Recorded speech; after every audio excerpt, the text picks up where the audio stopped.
Assalamualaikum warahmatullahi wabarakatuh. Nahmaduka ya ghafuru ya syakuru wa salli wa sallim barik ala sayyidina wa ala Muhammadin wa ala alihi wa sahbihi asma'in amma ba'du. Ini alhamdulillah kalau sakit bayar utang ini sama Habib Jinten, karena beliau pernah rawuh di mbah saya di Fakhriyah.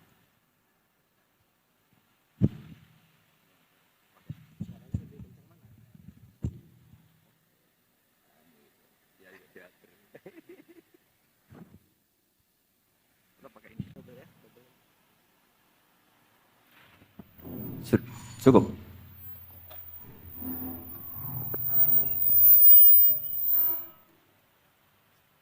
Bon, cekap ini. Terus dulu 3 tahun yang lalu kalau nggak salah beliau rawuh di Pondok Fakhriyah, itu milik mbahnya Kiai Hamid Pasuruan, juga masih mbah saya, Kiai Abdullah bin Umar. Mbah saya namanya Fatimah binti Idrus bin Umar. Masih ingat saya ketika itu beliau menyebut satu ayat, wattaba'tu millata abai. Ini kata beliau Ustadz Mansur, umumnya orang tuh ingat kehormatan bapak-bapaknya yang keren-keren. Tapi kata Habib Jinten, baca wattaba'tu, yang penting tuh ikutnya, bukan bapaknya. Saya masih ingat. Terus Gus-Gus diem semua. Sadar kalau dimarahin Habib Jinten. Jadi, ya Gus-Gus diluk semua, tak tanya kenapa diluk. Ini orang dari Jakarta kok marah Gus. Ya itu unik, itu cara istidlal guru-guru kita. Jadi kalau wattaba'tu millata abai, kata beliau rohnya itu di wattaba'tu itu.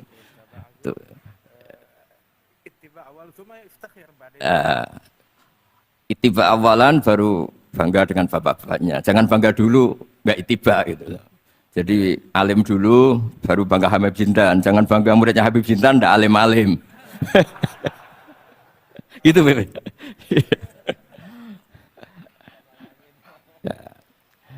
Jadi memang saya secara sengaja cerita sanad ini saya baca Mas Jamal ya, panggilannya apa? Mas Jamal ya. Pertama saya baca Al-Iqdul Farid, ini karangannya Said Muhammad bin Alawi.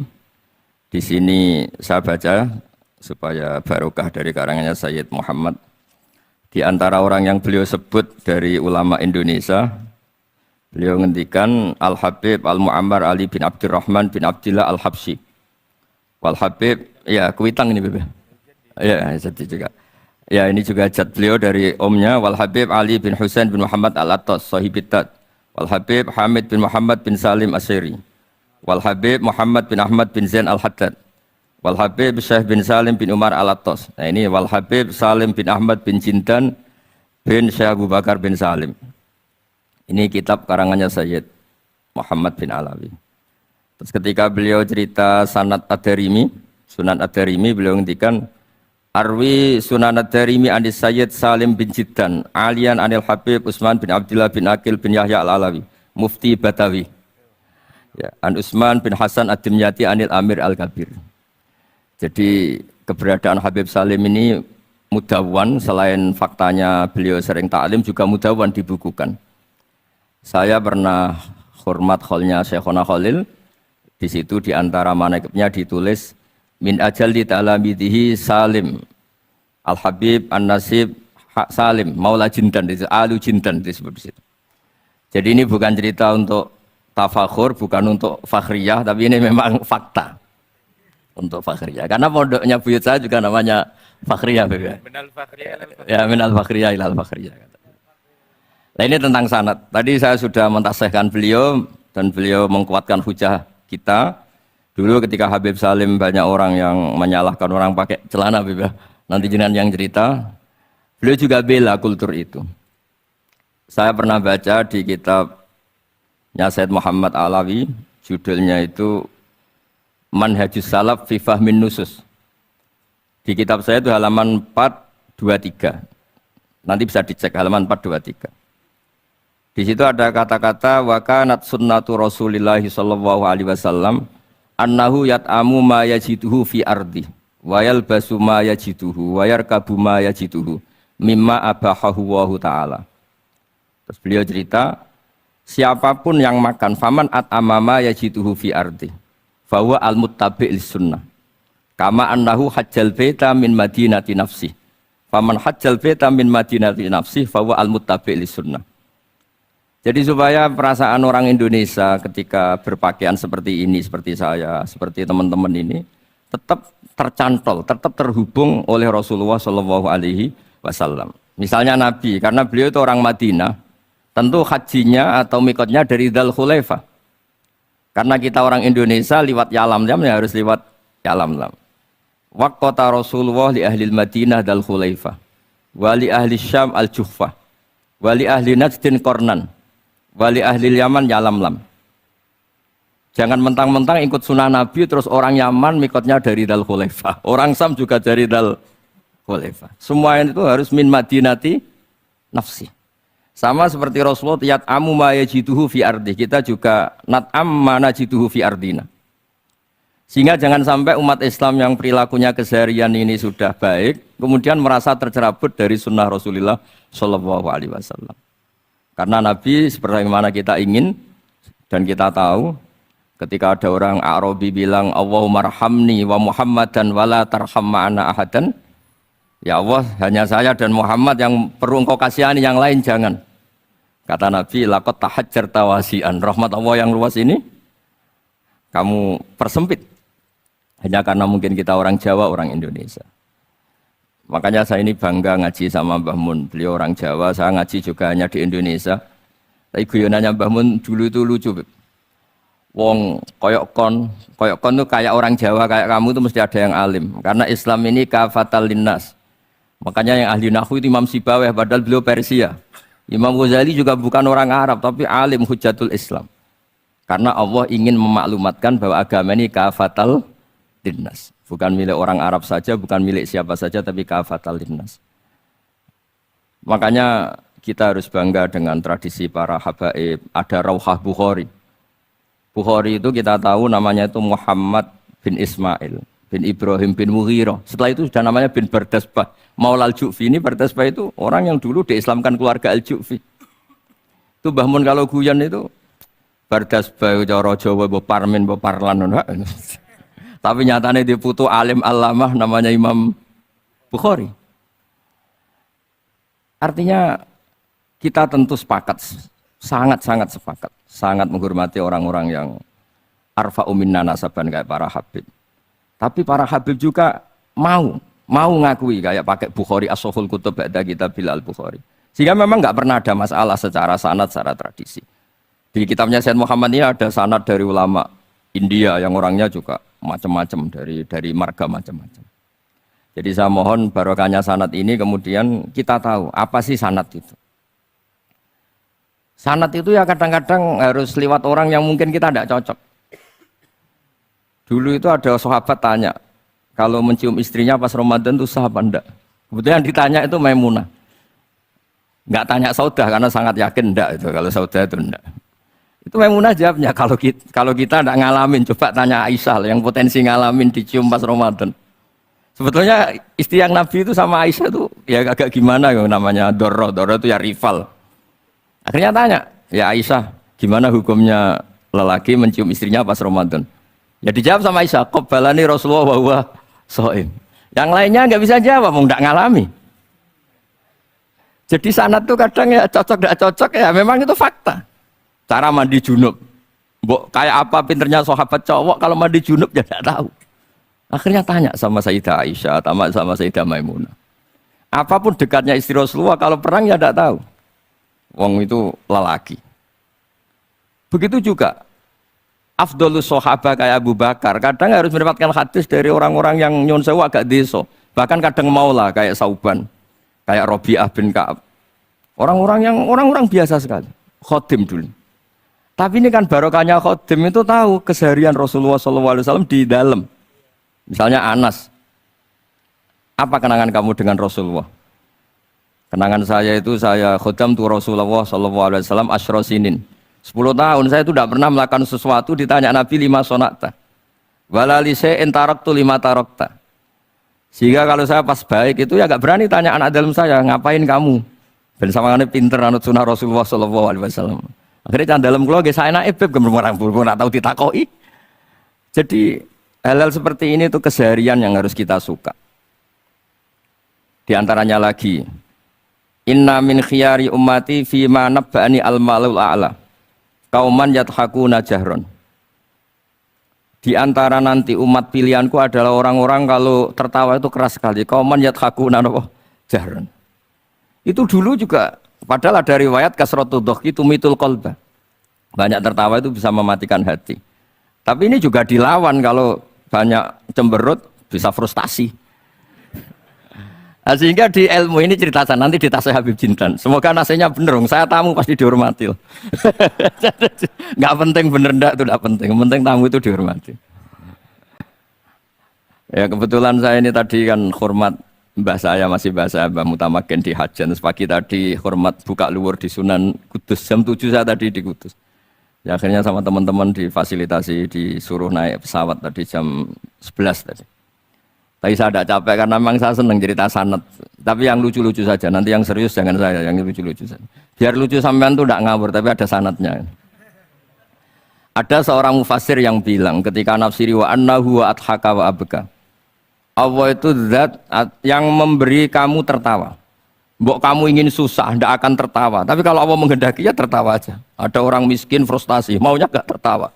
Tahu-tahu jalan-jalan ngerti badut, ya akhirnya tertawa. Ya karena adhaka itu fi'luwah. Kalau Allah menghendaki mau apa? Karena adhaka itu fi'luwah. Gak bisa. Orang yang baru seneng kayak apa, gak ingin nangis. Tapi kalau Allah menghendaki wa abka, dinangiskan ya tetap menangis. Wa anna wa adhaka wa abka. Karena kita ini semua adalah objek oleh kudrahnya Allah Subhanahu wa ta'ala. Saya itu sebenarnya paling gak ingin ngaji bareng Habib loh. Selain kalah nasab ya kalah ganteng. Ya tapi ditakdir mau apa? Mau apa? Ya sudah sami'na wa ata'na. Jadi saya saat ini tidak cari pahala benar, tapi pahala tawadhu karena diundang ya. Saya sudah penting benar salah, penting tawadhu. Jadi saya tadi sedang rayu sama Allah, ya Allah, saya kali ini tidak cari benar, cari tawadhu. Dah mesti pahalanya besar tawadhu itu. Jadi supaya Islam ini gampang ya. Saya pernah cerita ke kiai yang khusyuk. Kalau sholat lama sekali, tak cerita ini hadis. Nabi itu gak pernah menegur orang yang sholat cepat. Yang ada itu sanad negur sholat lama. Terus tak cerita ini hadisnya Mu'ad, tertawa-tawa deh. Gus kamu itu raan kok masih punya dalil? Saya punya sanad. Ada nggak sanad Nabi negur orang yang baca surat pendek? Nggak ada. Yang ada itu yang baca surat panjang. Nanti bisa direvisi sama Habib Jitin kalau nggak cocok. Tapi ini yang rileks saja. Karena potongan Islam Jawa ini kalau tidak berat nggak akan kuat. Jadi ya sudah. Inna minkum munafirin katanya Nabi. Sholat yang terlalu lama itu munafir kata Nabi. Afattanun anta ya Mu'ad. Kamu bikin umat ini nggak nyaman karena kalau kamu jadi imam itu lama sekali. Ini alhamdulillah betul. Hadis ini harus kita hafal betul. Nah. Supaya Islam ini meskipun pilihan-pilihan keseharian itu ada sanad itu saja kepentingan saya. Yat'amu ma yajiduhu fi ardi wa yalbasu ma yajidu wa yarkabu ma yajidu. Saya sering beb di tahun wong desa-desa Gus anak kula tahnik cethaki Gus tapi mboten enten kurma wis nganggo degan ae. Lho Gus dari kiai-kiai ku kurma. Kurma itu halawiyat. Ya degan juga termasuk halawiyat. Ya sudah. Kalau kamu ingin sunnah Rasul, Nabi enggak pernah sholat di Indonesia. Berarti kalau kamu sholat ke Mekah dulu kata saya. Maksud saya supaya orang itu nyaman dengan Rasulullah itu hadir di semua sisi kehidupan kita. Kalau dalam istilah Sayyid Umar Hafid, Faruhu Muhammadin sallallahu alaihi wasallam awsa' wa asra'. Kalau kamu bisa tawassul dengan Nabi Ibrahim, Nabi Musa dan beliau-beliau bisa datang ketika Lailatul Mi'raj untuk hormat Rasulullah sallallahu alaihi wasallam di Baitul Maqdis, Faruhu Muhammadin awsa' wa asra' kata beliau. Jadi bisa datang di kapan saja di mana saja. Jadi jenengan meskipun di Indonesia tidak usah khawatir, kita semua ini dilihat Rasulullah SAW. Dan cara lihat Nabi itu gampang, tidak kayak kita. Kata Rasulullah, hayati khairun lakum, wa mamati khairul lakum. Saya kalau masih hidup juga baik untuk kalian. Anda bisa cerita hadis dengan saya, sering bercengkrama. Dan ketika saya wafat kata Nabi, saya sudah dekat sama Allah Ta'ala. Kalau melihat kamu baik, saya muji Allah. Kalau melihat kamu salah, saya mintakan ampun. Makanya saya ini jenis kiai yang jarang istighfar. Ini bukan karena sombong. Saya ulang lagi bukan karena sombong. Saya itu pengagum Sufyan Ats-Tsauri. Itu di antara khasnya itu jarang berdoa. Ketika ditanya kenapa kamu jarang berdoa, selagi saya ngajar, kata beliau ini, selagi saya ngajar itu masuk hadis ala khulafai rahmatullah. Waman khulafau kaya Rasulullah alladzina yuhyuna ma amatahun nas min sunnati. Jadi kalau saya baca Bukhari, otomatis dapat doanya Nabi ala khulafai rahmatullah. Timbang kamu doakan nangis-nangis gak jelas mandinya, mendingan mulang gitu. Terus kedua, doa hamalatil arsy. Alladzina yahmiluna al-arsya man hawlahu yusabbihuna bihamdi rabbihim wa yu'minuna bi wa yastaghfiruna. Kita semua sudah diistighfari sama malaikat hamalatul arsy. Rasulullah juga wastaghfir li dzambika walil mu'minina wal mu'minat. Fastighfaru Rasulillah qad kafana wa fawqal kifayah, kata beliau. Artinya gini, kalau Kangkang jarang istighfar itu jangan karena sombong, manfaatkan fasilitas ini gitu. Jadi semua itu jangan sampai kita ada istighfar karena jafa, karena jafatul qalb, karena qaswatul qalb. Enak lah kalau ada fasilitas gitu, ada fasilitas. Itu kalau saya pidato di depan Gus-Gus. Kalau di depan Habib Mbak berani, di depan Gus-Gus. Itu ada yang setengah beling, setengah ada alim, ada yang alim. Terus yang beling-beling pesan sama saya, Gus tolong bela kami maksudnya. Ya kadang-kadang mubalek kan order pesenan itu. Terus tak bacain ayat, walladzina amanu wattaba'athum dzurriyyatuhum biimanin alhaqna bihim dzurriyyatahum wama alasnahum min amalihim min syai'. Orang aba-abanya iman, anaknya iman itu nanti surganya disertakan mbahnya, meskipun kelas amalnya ndak sama. Jadi mbah-mbahnya alim alama, anaknya yang ndak alim nanti surganya sama-sama yang alim. Kenapa sih kalau ada fasilitas nggak dipakai? Pakai aja nggak apa-apa kan? Yang alim yang komplain. Sudah kamu yang alim dihormati, dicucup, salami template, yang ikhlas saja, tidak usah protes kata saya gitu. Artinya saya inginlah keseharian kita yang awam, yang apa itu harus cari backupan hadis supaya semua keseharian kita itu ada apa? Sanad. Misalnya sampean kalau malam itu nggak bisa tidur.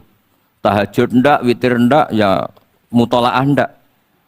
Tapi lihatlah itu sebagai tarkul ma'asi. Apa tarkul ma'asi? Alhamdulillah. Malam ini saya ndak zina, ndak maling, ndak dugem. Coba kalau kamu malam-malam di kamar, itu namanya apa? Ndak tahajud, ndak witir kan? Tapi kamu harus syukur karena itu tarku zina, tarku sarikoh, tarku kada wa kada. Supaya kamu tetap syukur sama Allah Ta'ala. Itsmamin mubakhin ila wa yatahaqqaqu bihi tarku haramim ma. Setiap mubah yang kita lakukan pasti di saat itu ada haram yang kita tinggalkan. Makanya dulu banyak orang-orang soleh yang semalaman tuh guyon tok. Guyon sampai pagi. Bukan karena ingin urakan, enggak. Karena mengalahkan setan. Malam itu godaan mungkin ingin ngintip siapa itu masih kuat sekali.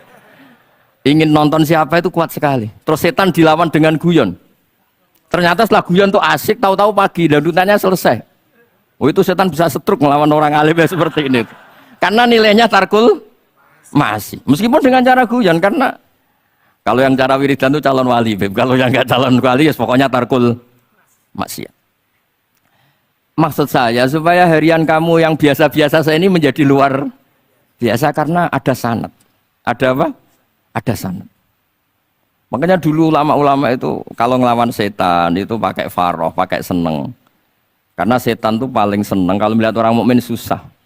Kalau susah terus ngersulo, kalau ngersulo gugat kodok qadar. Disebut innaman najwa minasyaiton liyahzunal ladzina amanu. Jadi setan tuh targetnya supaya orang mukmin itu resah. Kalau resah gugat. Pertama gugat orang tua. Ngapain sih jadi anaknya orang miskin? Jadi susah kita kan. Kalau yang enggak mulia ngapain jadiannya parman? Kalau saya Habib kan langsung mulia, kalau Gus kan langsung mulia. Gugat orang tua. Gugat sana, gugat sini. Tapi kalau kamu sudah seneng, wajah pesek, welek, keriting, sawan nang era karuan. Kan nambah ngagugat siapa-siapa. Ya sudah yang kebaik kul bi fadlillah bi rahmati fa bidzalika falyafrahu. Jadi saya ingin semua itu senang bi fadlillah bi rahmati yang rileks, yang saya ini kalau nuruti capek-capek. Tadi malam saya di Mbah Mutamakin, tadi pagi hormat Sunan Kudus. Tadi naik pesawat datang mandi langsung hormat. Kalau itu dihitung capek, capek. Tapi kalau dihitung senang ketemu Habib Jintan, ketemu jenengan. Kesempatan seperti ini enggak gampang. Ya sudah selesai. Makanya ini latihan ya, latihan terus. Saya ulang lagi apa? Latihan terus supaya Islam itu ada di semua sisi hidup kita. Saya pernah sering cerita di mana-mana itu. Ada wali itu istrinya cerewetnya bukan main. Wah itu semua muridnya sudah tak biayai kamu cerai, nanti tak ganti istri yang lebih baik lebih. Enggak mau cerai alasannya apa? Ini wanita bahaya sekali. Kalau sampai dinikah orang lain, kasihan orang lain dapat musibahnya. Biar saya aja yang ngalami, kata-kata wali itu. Jadi dia ada ingin, makanya ada juga kiai di santri buling di rumah teh. Santri ini nak pindah pondok, ngerusak pondok uang, mendingan pondok kuai. Jadi dia handle. Terus sekarang apa? Dia handle daripada ngerusak pondok orang lain, mendingan pondok. Jadi cerita-cerita seperti ini harus kita kaji, supaya semuanya itu pakai sanad ilmu. Sama lihat di kitab Ihya itu, ada bab-bab di Ajaibul Qalb. Apa di bab apa Ajaibul? Di situ kayak apa Imam Ghazali memerankan orang-orang pilihan Allah yang menjadi gampang melihat keseharian. Misalnya gini, misalnya Islam zaman akhir kan katanya tantangannya banyak. Coba kalau baca ayat wa ya'ballahu illa ayyutimma nurah wallahu mutimmu nurih. Agama ini milik Allah, diurus oleh Allah Ta'ala. Islam ke Indonesia itu enggak ditunggoni Nabi. Nabi sudah intaqala ila rafiqil a'la. Kadang di kampung-kampung di Islam nomodin. Ya jalan karena ini agama Allah. Kita ditinggal-tinggal orang yang lebih baik ketimbang kita. Islam kita tunggui. Ya jalan, memang ini agama Allah yang ngurus Allah. Kamu tidak usah khawatir. Jadi seneng kita bukan karena dablek, karena yakin jaminan Allah Subhanahu wa taala. Jangan sampai kamu itu seneng karena dablek, karena arogan, jangan. Karena bidomanillah, yakin bidomanillah wa bikafalatillah. Seperti senangnya Sayyid Abdul Muttalib. Ketika Ka'bah mau dirubuhkan Abraha, ada penyerangan Abraha. Ini yang Mbah Mun sering cerita ini. Wah itu semuanya kalah. Terus takut, man sayyidu hadhil wadi. Siapa tuan di sini? Abdul Muttalib. Abdul Muttalib itu datang dengan wibawanya yang luar biasa. Abraha itu sampai bingung dia. Kalau duduk di singgasana dia disalahkan orang banyak. Karena raja kok duduk berdua sama orang yang tidak raja. Kalau Abdul Muttalib di bawah, dia nggak punya nyali karena ada haibahnya Sayyid Abdul Muttalib. Oh, oleh takdim luar biasa. Setelah itu tanya, apa keinginan kamu? Saya tidak ingin perang, saya hanya ingin merobohkan Ka'bah. Ternyata Sayyid Abdul Muttalib jawabnya apa? Unta saya yang 100 lo kembalikan dulu, tidak usah cerita Ka'bah. Kagetnya bukan main Abraha. Kamu ini pemimpin yang nggak benar. Ka'bah itu dinu kawa dinu abaik, itu kan agama kamu. Mau saya robohkan kamu malah bicara unta. Ini kamu itu pemimpin model apa? Jadi saya nyesal hormat kamu. Ternyata kamu mental kamu hanya mikir apa? Unta. Tapi jamnya Abdul Muttalib itu unik. Inna lihadal bait rabban hamaluk. Unta itu milik saya, kembalikan dulu. Kalau Ka'bah itu milik Allah, nanti diurus yang punya. jadi dibalik seenaknya itu ada tauhid yang luar biasa. Makanya saya termasuk kiai yang nggak susah kalau mau mati. Kalau mau mati, mati aja. Saya udah mikir kalau setelah saya ini agama gimana ya, gak gimana-mana. Agamanya Allah Ta'ala. Jadi dibalik, ya secara lahir kan seenaknya. Ternyata innal hadal bait rabbana hamahu. Kabeh itu ada yang punya, nanti biar diurus yang punya. Nah maksud saya kalau jenengan ini kan insya Allah dablek semua. Kawin ya nggak mikir istri saya nanti makan apa, ya kan? Masa depan kamu ya tidak dipikirkan, warisan nggak punya apa-apa, nggak punya ya sudahlah. Bukan karena dablek, karena tawak. Itu saja pokoknya saya ingin ngomong, pokoknya perilaku Anda keseharian itu jadi energi to'at, ya. Perilaku keseharian Anda ini jadi energi apa? Itu saja. Barokahnya kamu ngaji napa sanad. Itu dulu ada ulama miskin sekali. Itu tiap pagi datang ke gunung paling tinggi, terus dia duduk itu agak-agak angkuh itu.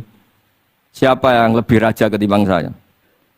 Terus ditanya, kamu tidak raja kok merasa? Ukuran raja itu tidak ada yang berani nyurus. Di sini juga nggak ada yang berani nyurus saya. Lu itu sudah bisa syukur sampai mati. Karena sekali dia kumpul orang, lihat orang naik Alphard ngeluh, lihat orang punya istri cantik ngenes, lihat apa ngenes daripada gitu naik ke gunung. Siapa yang bisa menandingi keladatan saya dalam hidup ini? Ana ma'allah wabillah ngomel-ngomel sendiri. Tapi itu cara dia syukur. Cara dia apa? Syukur. Dan akhirnya betul dia punya sanad. Mangkana aminan fi sirbih mu'afan fi jasadi intahu kuntu yaumi faka'anna ma khizat lahu dunya bihadzafir. Ya sebentar orang itu sehat, ya aminan fi sirbih mu'afan fi jasadi intahu kuntu yaumi faka'anna ma khizat lahu dunya bihadzafir. Jadi ini madhab saya karena saya diundang di sini, Pak Habib Jidan juga ingin khas saya. Jadi kalau saya pura-pura tawadhu, pura-pura baik kan kaget. Kenapa Gus Bak sekarang jadi baik kan nanti? Ya ini anggap saja jujur. Ya, kok rubah gitu. Nggih, ngoten mawon mugi-mugi barokah. Assalamualaikum warahmatullahi wabarakatuh.